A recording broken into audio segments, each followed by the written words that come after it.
নমস্কার, আমি চলে এসেছি আজকে শ্রাবণের প্রথম সোমবারে শিবরাত্রিতে শিবের মাথায় জল ঢেলে কী খেতে পারেন যেটা হেলদি এবং বেশ পেট ভরা হবে এবং খুব ঝটপট বানানো যাবে সেরকম একটা খাবার নিয়ে।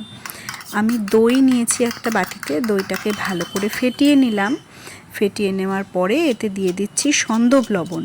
সন্দব লবণটা দিয়ে দইটাকে ভালোভাবে ফেটিয়ে নেওয়ার পরে আমি এটায় যোগ করব আগের দিন রাতে ভিজিয়ে রেখেছিলাম যে সাবুটা, সেই সাবুটা। আমি এখানে ছোটো দানার সাবু নিয়েছি, আপনারা চাইলে বড় দানার সাবুও নিতে পারেন, সেটাও কিন্তু অ্যাজ ওয়েল অ্যাজ খুব ভালো লাগে খেতে।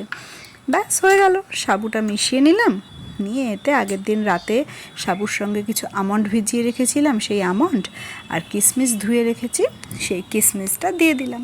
ব্যাস রেডি হয়ে গেল আমার সাবু মাখা। ঝটপট বানানো হয়ে গেল। আর সাথে নিয়েছি গাছের পাকা পেঁপে।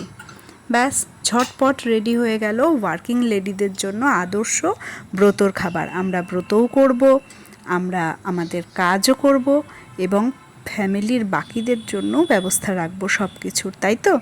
তাহলে পরের সোমবার নিশ্চয়ই বানাবেন এই সাবু মাখা আর ফল। না গো।